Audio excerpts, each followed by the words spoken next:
Hey guys, Budcat7 here. Okay, it is Friday, January 24th, 2020, and I want to thank you for visiting the Stonewall Research Channel here on YouTube. Thank you very much. I really do appreciate it. Alright, guys, well, we are continuing to move forward in my series here, looking into accounts of the quote unquote giants, or large hominids, as I like to call them, state by state. And next up on the list is Arkansas, not Arkansas, because it's no sauces involved here, just, no marinara or meat or pesto, just Arkansas, no sauce. But in any case, with some very, very interesting accounts.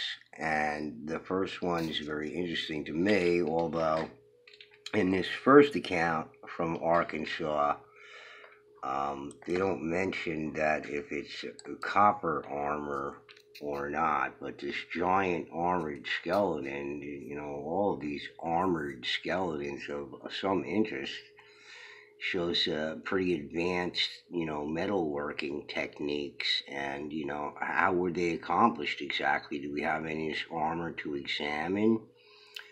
Have any sort of systematic examinations of this type of armor and metallurgy and metalworking and everything? Have they done anything? I mean, have we heard anything? Again, it seems like just withheld, you know, by the non-human entities. Don't want us to know what the past really was.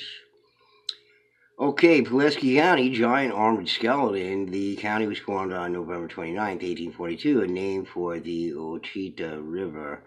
And, the fact that it's Pulaski County, it's obviously not that river, but many places have been renamed. So a lot of times the people researching would have to know that some areas were renamed at later times and subdivided, etc., sold, boundaries change, all different kinds of things happen. So requires a bit of research to actually get to the bottom of these things sometimes. But a skeleton in armor has been unearthed in this city. It is believed that the bones are those of one of the discoveries of the Mississippi. Whoever the man, he was a giant. Workmen engaged in making some excavations in the rear of an old building at Marshall and West 13th Streets dug up a huge rough oak box, which crumbled under the blows of the picks, and which, to their astonishment, revealed a considerable portion of a once gigantic skeleton. Some of the smaller bones had entirely decayed, but upon examination, traces of the former giant's existence were plainly visible on the sides and the bottom of the crude coffin. The grinning skull was encased in a heavy warrior's helmet, while in the fleshless fingers of the right hand a long rust-eaten sword. From head to foot, the skeleton measured 7 feet 4 inches. The removal of the bones from the ground was achieved with the greatest care. The bones crumbled as if they were ashes, and with the slightest pressure of the fingers were easily reduced to dust. A portion of the skull was successfully removed and was given to a physician. The World, New York, January 4th, 1898, Pulaski County. So I'm always interested in these large skeletal remains found with the type of armor, and they don't say whether it's I'm assuming that it's copper armor. And it'd be nice to have a full examination of these things and whatever happened to them, or even attempt to find any things, or they have them and they just don't want to look at them, or they were reinterred, whatever kind of crazy nonsense going on with it. But This is clearly somebody buried in a huge rough oak box. It's not, animal remains and, with armor and and it's not slightly more robust. There's a fraction of 1% of the world's population are people who are 7 foot tall. And, even in the NBA, a fraction of percentage of the basketball players in the NBA are 7 foot or taller. So, very interesting. And they don't say what type of metal it is. I mean, could it be a different kind of metal? We don't know. And again, I often refer to the book that C.W. Saram named in his book, The First American, written in 1971. And, Saram's dismissed today, but I mean, he was the first one to really bring archaeology to the layman. Before, you could only read newspaper accounts or college reports if you bothered to pay for them or whatever, or you weren't in the colleges involved. He's the first one to bring all this. That's why he's such an important guy. But he had mentioned this author that had suggested that there had been iron metallurgy going on in the Americas in ancient times. Now this one is really interesting to me, and it seems to be the answer for a lot of these large jugs found, these clay and jugs that are found with these burials often, and sometimes they don't contain anything. And I guess they're wondering what they may have contained, but this may be an answer. Walnut Ridge gigantic human being, strange ancient giant. It's not even the most interesting thing to me.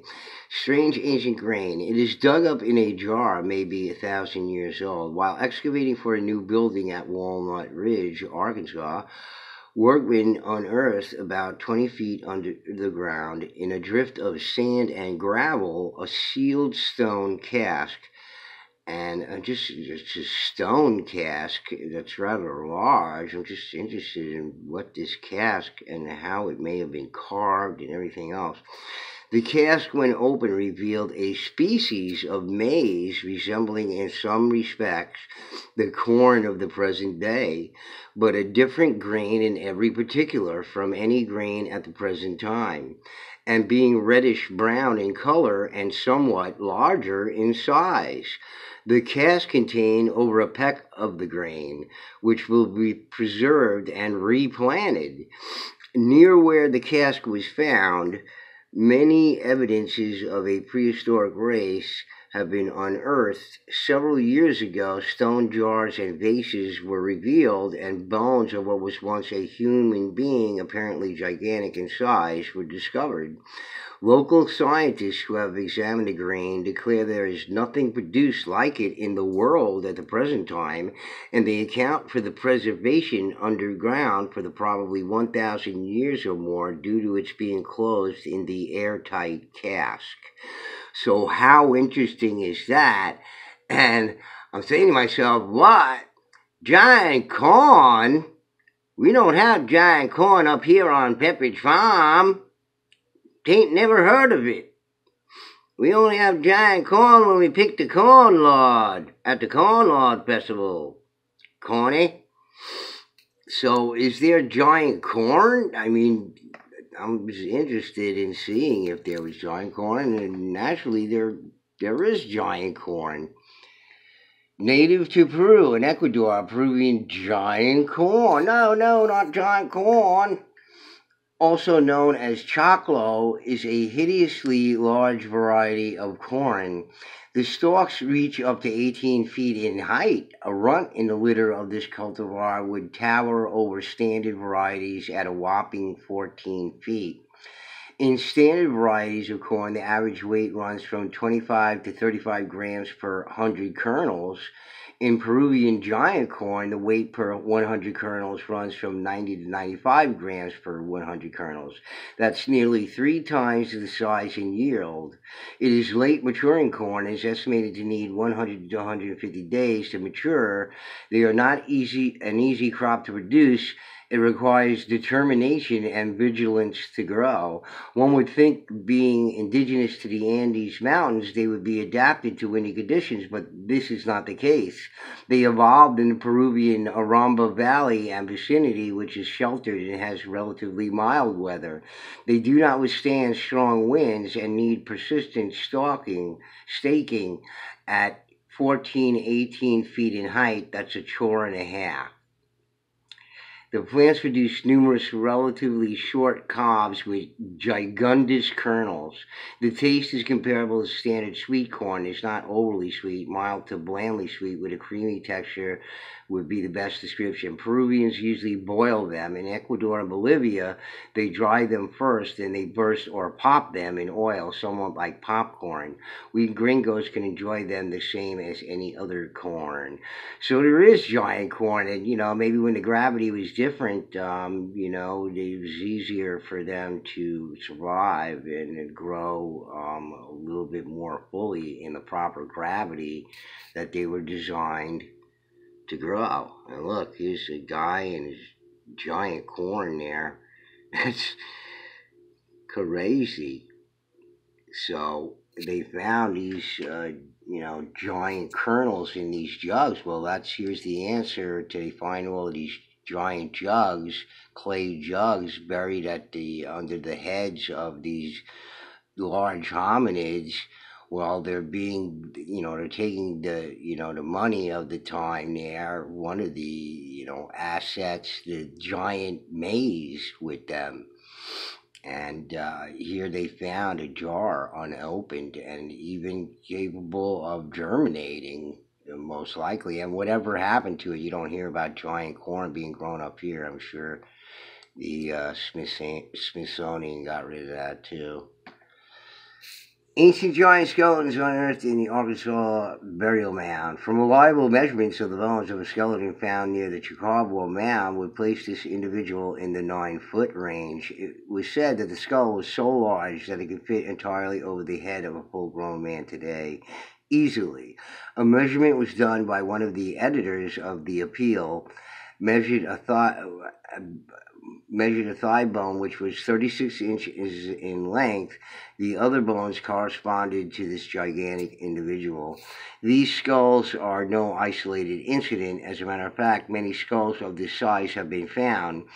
Many of them were once displayed in the same city, all of them with funeral vases beneath the skulls. So this is why I picked this one to talk about after the last one about these funeral vases beneath the skulls, or actually these casks, with giant corn in them. And it's been mentioned before, and they said it was a peck. A peck is roughly about 2 dry gallons, and there's 4 pecks to a bushel, if I'm not mistaken.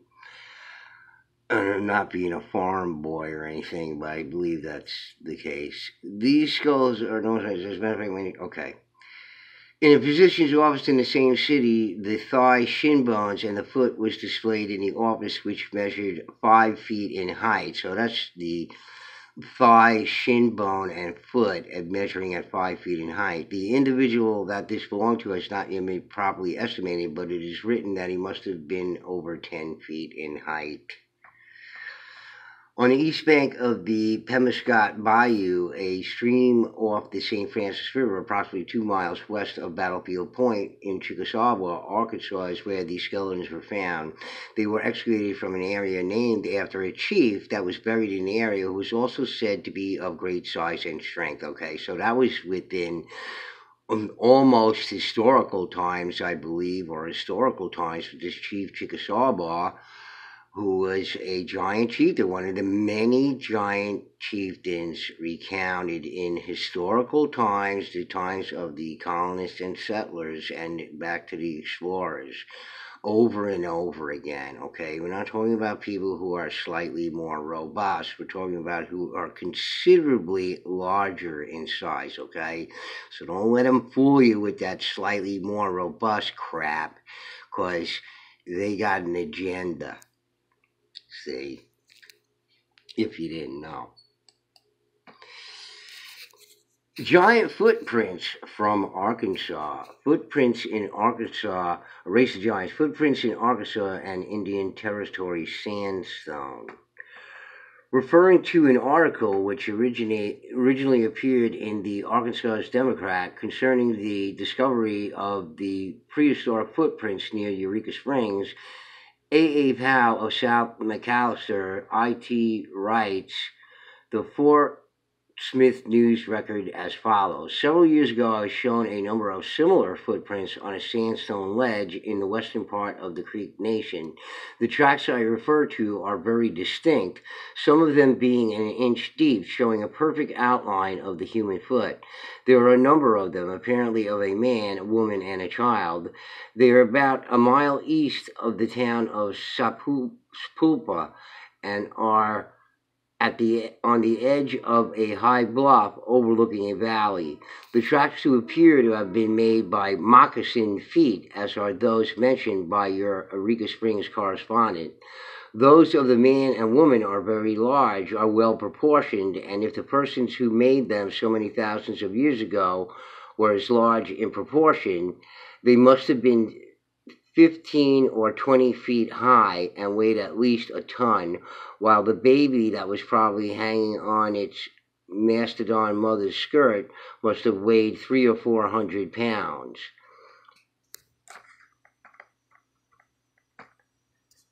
At the time I discovered these tracks, I wrote to the Smithsonian Institution, oh no, telling of them, and received a reply saying that such tracks are of frequent occurrence in the sandstone ledges of the Southwest and in Colorado, and clearly indicate the existence of a race of very large people at about the same time the behemoth and mastodon dwelt in the land. So here's where the Smithsonian was going along with the actual evidence, and that was soon to change with the Darwinian theory, etc.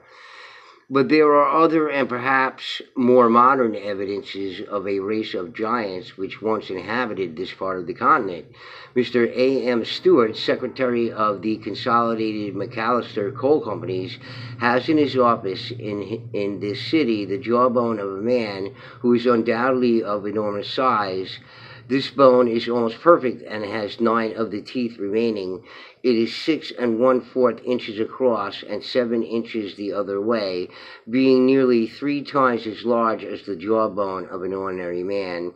It was found by a miner in one of the company mines at Wilburton at the depth of nearly 500 feet, and is indeed a curiosity. Mr. Stewart uses it for a paperweight, and it never fails to arrest the attention of the visitors. Okay, so this guy's got this jar from 500 feet into a coal mine. How far back in time would it put these remains? So again, guys, it's just, you can't go along with mainstream. And the people are delusional that don't believe, not necessarily in giants, but large hominids, folks. It's okay. You can say it. Arkadelphia 7-foot skeletons. Wonderful discoveries of prehistoric remains have been made at Arkadelphia, Arkansas, 20 miles south of the Hot Springs, consisting of a road from 800 to 1,000 years old, skeletons of primitive giants 7 feet high, etc., all constituting an archaeological bonanza which is to be immediately and thoroughly worked. And whatever became of that. And I'm interested in this road from 8 to 1,000 years old road that they're talking about here. And again, guys, I've gone over before on this channel. Many roads in many towns in the Northeast, at least, and across the country are named, after the Indian trails that the pavement was put right down on. And many of the north, south, and east-west intercoastal highways, interstate highways were all once part of this web of trails and highways that stretched across the United States and North America.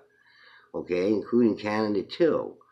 You know, it's a bigger picture than what they're really suggesting, and a serious study should be made of that, no doubt. Giant skeletons of the Ozark Mountains, Arkansas, and this is from New Age magazine, and it's just interesting to look at the different shapes of these skulls here that are just so unusual. I mean, it just out of the pure imagination, it's just amazing looking things here, and we can only imagine what these people look like. I'm sure real ugly looking folks, but you know, not to them. It probably was a serious insult. You know, no wonder people were fighting with them all the time. I mean, you know, they thought they were ugly, probably made fun of them, and they probably didn't like it much. Skulls of giant cave. At the depth of more than 3 feet, he found the remains of several giant human skeletons, including an almost perfect skull, which differed in many particulars from a modern specimen.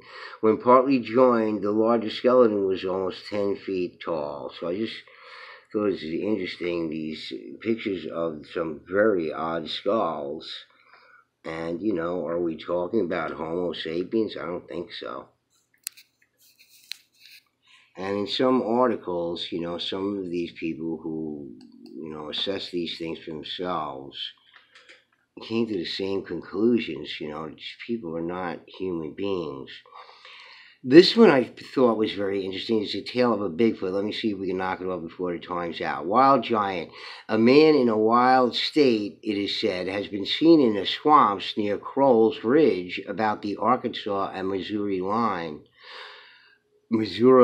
Sorry.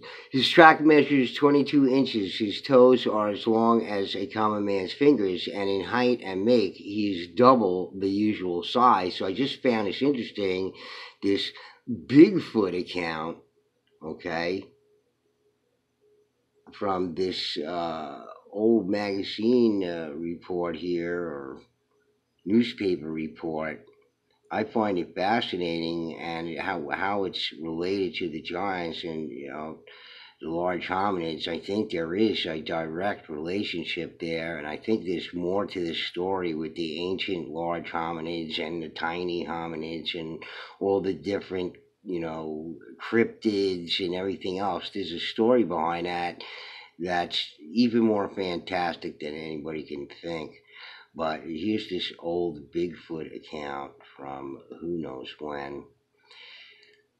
And very interesting. All right, guys. So in any case, I hope you enjoyed that. Please do hit the like button, and we'll get back to the Giants state by state real soon. I'm going to cover some other interesting things in between. All right, guys. Bloodcat 7 signing out. Peace.